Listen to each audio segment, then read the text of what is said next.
Good morning. I really want to welcome Pete Hegseth here at NATO again. You were here in February. You were very clear about the agenda you and President Trump are driving.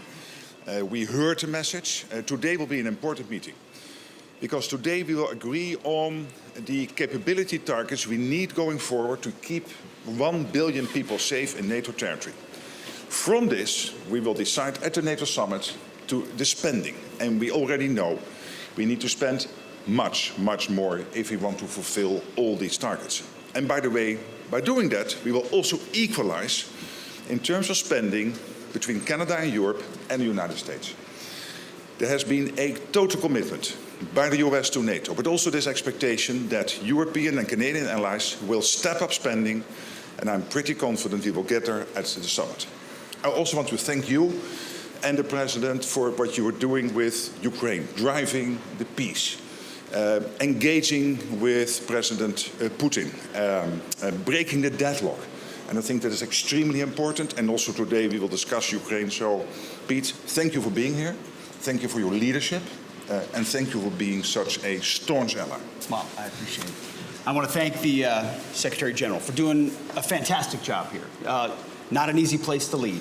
A lot of divergent perspectives, but everybody shares an understanding and a commitment to our collective defense.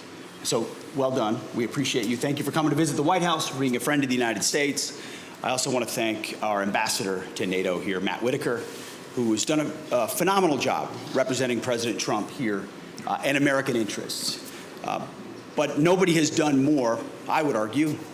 And if you just look in plain speak at the commitments and the budgets of NATO countries, then President Trump, to restore NATO as an alliance. He did it in his first term, saying, you know, you can't freeload, you need to spend, you need to be a part of that commitment. European countries stepped up. Now we're seeing even more so, with even higher targets that Ambassador Whitaker and the Secretary General have set. We're talking about capabilities today, and that's important. You got to know what you're spending it on.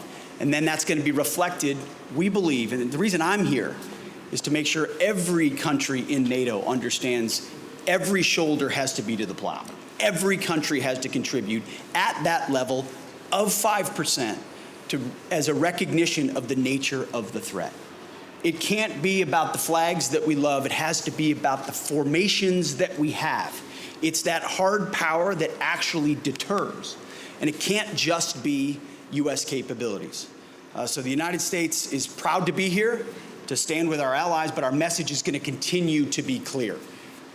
It's deterrence and peace through strength, but it can't be reliance.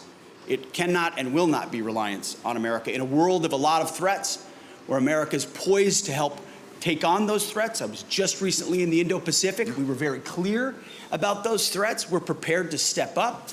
We need our allies to step up as well as we stand alongside them. So thank you for helping us have some of those hard conversations, those necessary conversations. And we're going to be talking to all of our allies, as the ambassador has been, that 5% is where we need to be considering the threats we face in the world today. And we'll have that conversation robustly and constructively. So, Secretary General, thank you very much. Appreciate it. Thank you so much. Absolutely. You got it. See you later, guys. Thank you.